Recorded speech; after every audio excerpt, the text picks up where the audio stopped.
Halo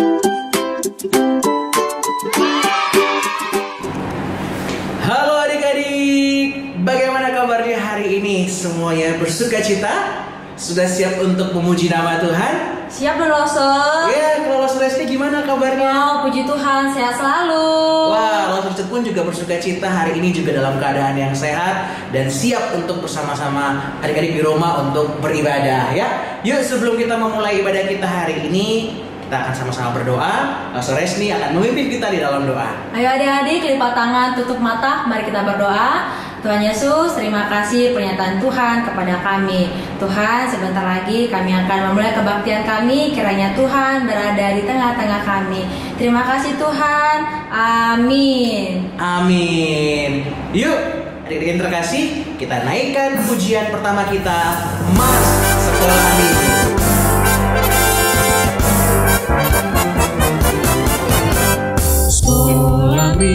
Sekolah minggu, rumah kanak-kanak semua. Bakti Allah, cinta bangsa, hidup penuh sukaria. Belajarlah kitab suci, cinta Tuhan, gereja maju.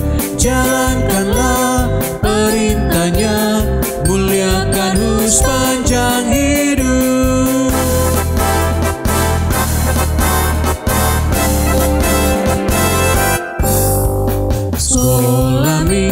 Sekolah minggu, rumah kanak-kanak semua. Bakti Allah, cinta bangsa, hidup penuh sukaria.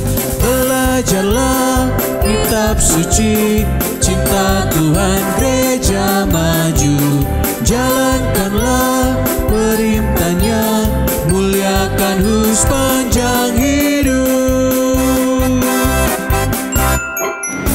Nah, adik-adik yang terkasih, kita semua bisa ada sampai dengan saat ini, bisa mengikuti sekolah minggu, bersuka cita dalam keadaan sehat. Itu semua karena kebaikan Tuhan, karena Tuhan Yesus sangat sayang dengan setiap kita. Bagaimana perasaan Loso Resti ketika mengetahui bahwa Tuhan Yesus sangat mengasihi kita semua, termasuk Loso Resti? Tuhan itu sangat sayang sama Loso, sangat mengasihi Loso, sehingga Loso pada saat ini bisa ada di hadapan adik-adik semua dan berada di samping Loso Richard. Benar, dalam keadaan sehat. Ya. Gimana perasaannya? Sangat bersuka cita, bahagia sekali. Benar, kita sangat bersyukur memiliki Tuhan yang begitu mengasihi setiap kita. Untuk itu, mari kita sama-sama menaikkan pujian kita, Yesus sayang semua.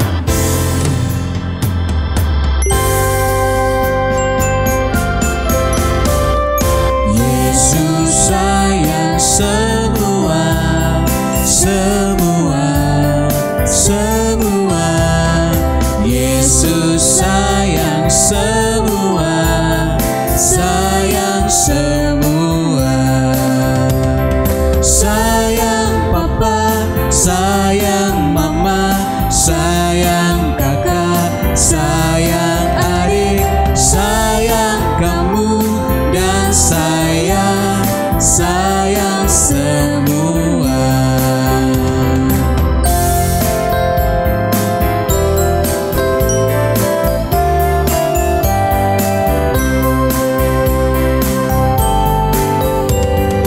Yesus sayang semua, semua, semua. Yesus sayang semua, sayang semua.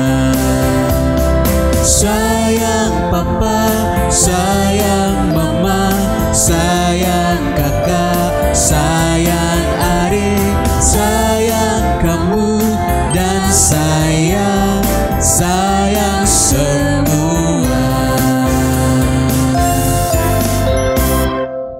Nah, sekarang kita akan menyerahkan ucapan syukur kita ke hadapan Tuhan. Bagaimana Loso caranya? Ya, kita akan memberikan persembahan kita dengan cara memberikan persembahan kita melalui transfer, melalui rekening yang tertera, ataupun juga melalui scan QR Code yang ada di layar kita semua. Yuk, mari kita memberikan yang terbaik bagi Tuhan.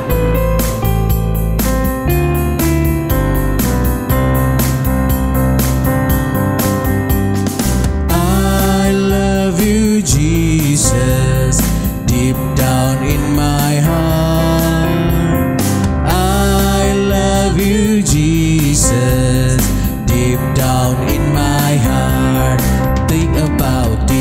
deep down, deep down in my heart.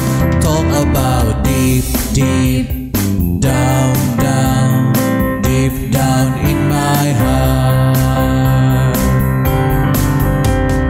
Aku cinta Yesus di dalam hatiku. Aku cinta Yesus di dalam hatiku. Cintaku dalam di dalam hatiku. Cintaku dalam di dalam hatiku.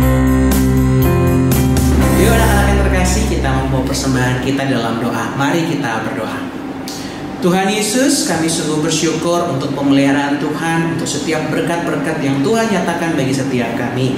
Saat ini Tuhan, kami sudah membawa ucapan syukur kami lewat persembahan yang kami nyatakan kepadamu. Karena Tuhan memberkati persembahan ini, dan juga Tuhan boleh terus memberkati akan setiap pekerjaan dari orang tua kami. Dan terlebih juga Tuhan mau mengajarkan kami untuk boleh memberikan hidup kami seutuhnya sebagai persembahan yang hidup kepada Tuhan. Terima kasih Tuhan Yesus, dalam nama Tuhan Yesus kami berdoa. Amin.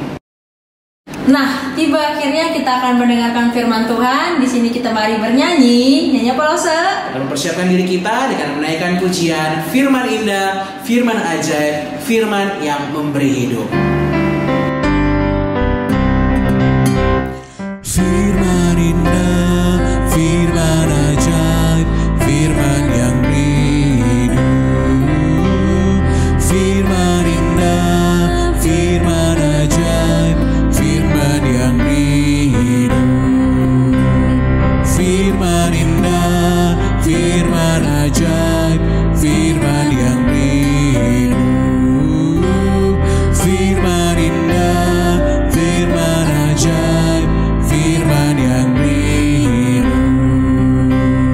Firman indah, firman ajaib, firman yang hidup. Firman indah, firman ajaib, firman yang hidup.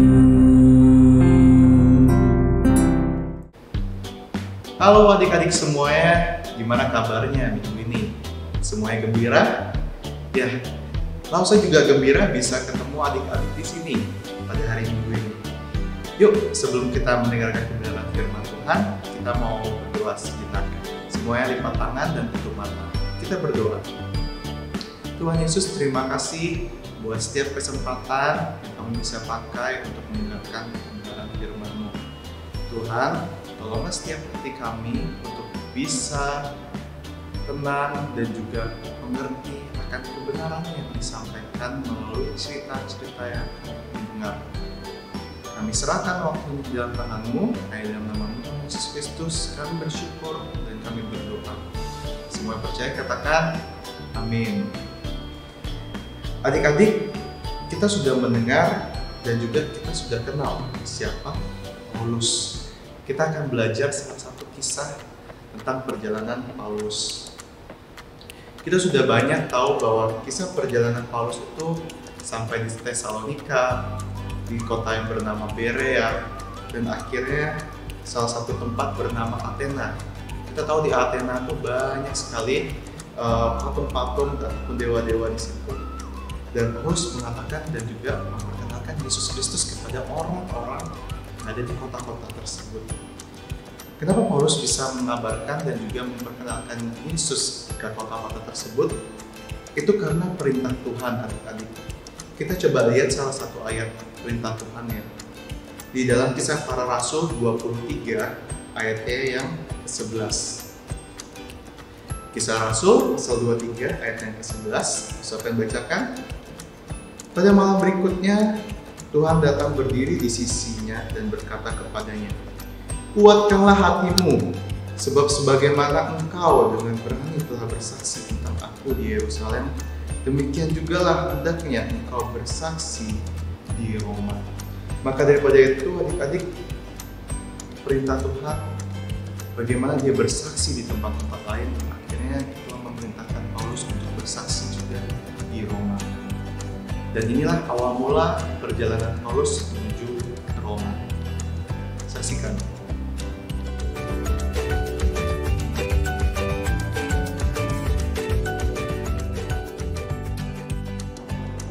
Halo adik-adik, ingatkah adik-adik siapakah Paulus?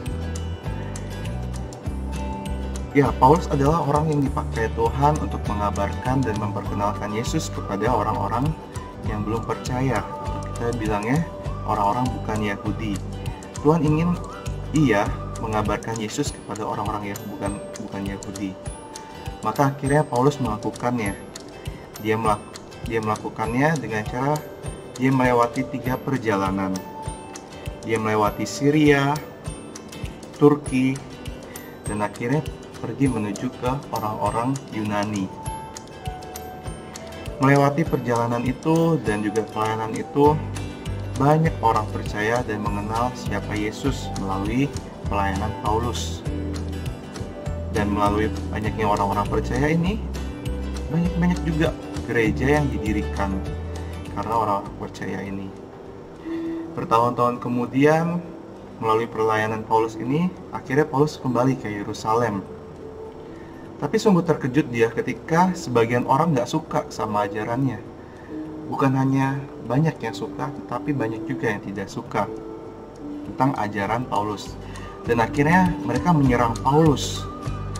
Ketika mereka menyerang Paulus, Paulus ditangkap secara tidak adil. Namun karena Paulus warga negara Roma, Paulus meminta untuk dia disidang dan diadili di Roma. Jadi dia meminta untuk pergi ke Roma untuk diadili. Kemudian Paulus menuju Roma sebagai seorang tawanan atau tahanan. Paulus dinaikkan ke dalam kapal menuju ke Roma bersama Kaisar, yaitu Kaisar Julius. Ketika dilihatlah di dalam kapal, ternyata cuaca di situ nggak baik, sedang ada badai. Maka usul Paulus kepada nahkoda itu, kita tunggu saja di sini sampai musim badai berlalu, kata Paulus. Tetapi nahkoda bersikeras untuk tetap berlayar. Dan akhirnya terjadilah benar seperti apa yang Paulus katakan. Terjadilah badai yang sangat dahsyat. Semua orang mengira bahwa mereka akan mati. Maka itu mereka membuang barang-barang yang ada di kapal ke dalam lautan agar kapal tetap bisa mengapung di tengah badai itu. Di tengah badai yang sangat dahsyat dan keriuhan yang terjadi karena orang-orang takut akan kematian itu, akhirnya malaikat datang memberitahukan kepada Paulus, tenang, semua akan selamat dan tiba di Roma. Mendengar perkataan malaikat itu, akhirnya Paulus memberitahukan semua penumpang kapal tentang perkataan malaikat itu. Dia berkata bahwa tenang semua, Tuhan memberitahukan bahwa engkau akan selamat dan kita semua akan menuju ke Roma. Maka daripada itu, mendengar perkataan Paulus, para awak-awak kapal dan penumpang kapal itu mencoba untuk tenang dan tetap bersandar dan juga gak membuat kericuhan. Sampai akhirnya seseorang dari kapal itu melihat adanya daratan. Salah satu awak kapal berinisiatif untuk meninggalkan kapal dan membiarkan yang lainnya mati memakai skoci yang ada. Dia akhirnya menaiki skoci itu dan akhirnya berniat untuk pergi dengan kapal yang kecil. Namun Paulus melihat itu dan memperingatinya. Kalian akan selamat kalau semua tetap di kapal ini. Akhirnya orang itu pun tidak jadi untuk pergi memakai skoci itu dan skoci itu dibiarkan mengapung dengan kosongnya. Dan benarlah kapal itu akhirnya kandas di Pulau Malta. Namun kondisi kapal itu hancur menjadi berkeping-keping. Di satu momen ini, sebagai seorang tawanan, ini adalah momen yang bagus untuk Paulus bisa pergi dan juga kabur. Maka daripada itu para prajurit takut akan tawanan ini kabur. Maka mereka berpikir bahwa kita bunuh saja para tawanan ini agar tidak kabur, sehingga kita tidak dihukum ketika mereka kabur. Maka akhirnya mereka memutuskan untuk membunuh para tawanan termasuk Paulus. Tetapi Kaisar Julius berkata kepadanya, "Jangan, karena mereka diperintahkan semua untuk dibiarkan hidup." Ini karena Julius suka dengan Paulus. Akhirnya mereka turun ke pantai seperti yang dikatakan Paulus. Semua orang yang ada di kapal itu selamat. Akhirnya Paulus bertemu dengan penguasa daerah itu, yaitu gubernur yang ada di Malta. Dia orang yang sangat baik. Gubernur ini mengizinkan mereka untuk tinggal di situ. Ketika Paulus tinggal di situ, gubernur ini membawa Paulus menuju ke ayahnya, dan ternyata dilihatlah ayahnya sedang sakit. Akhirnya Paulus mendoakan ayah gubernur ini, dan Tuhan menyembuhkannya. Paulus diam di Pulau Malta ini selama 3 bulan, dan akhirnya melanjutkan perjalanannya menuju ke Roma. Mereka naik kapal lain menuju ke Roma.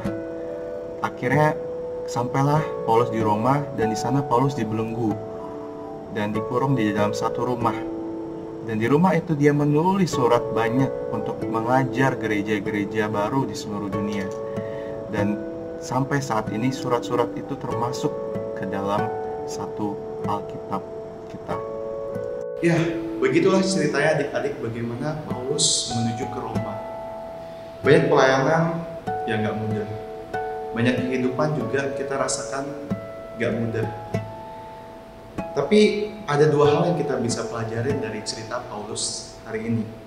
Yang pertama, kita percaya bahwa Tuhan yang memimpin Paulus menuju ke Roma. Juga Tuhan yang sama yang akan memimpin anak-anaknya menuju kehidupan yang lebih baik.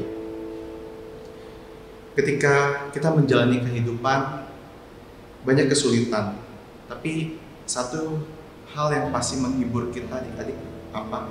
Yaitu Tuhan akan menyertai kita. Itulah janji Tuhan.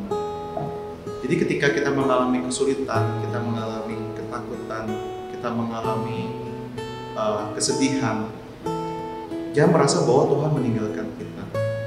Kita harus berpikir bahwa Tuhan terus memimpin kita dan Tuhan ada di samping kita terus-menerus. Ketika kita merasa bahwa Tuhan ada di samping kita, ketika kita merasa sedih, kita juga gak akan putus asa untuk menghadapi kesulitan-kesulitan yang kita alami. Mungkin daripada adik-adik sekalian ada kesulitan untuk menghafal sesuatu, ataupun ketika ulangan adik-adik merasa kesulitan untuk mengerjakan ulangan tersebut ataupun belajar tentang ulangan tersebut. Mungkin juga sebagian adik-adik ngerasa begitu susah untuk olahraga, begitu susah untuk ngomong dengan orang lain, atau mungkin lebih buruk lagi, begitu susah rasanya dan begitu menakutkan berada di sekolah ketika ada yang mengejek ataupun apa. Tapi kita harus ingat adik-adik bahwa Tuhan akan memimpin anak-anaknya melalui setiap permasalahan yang ada.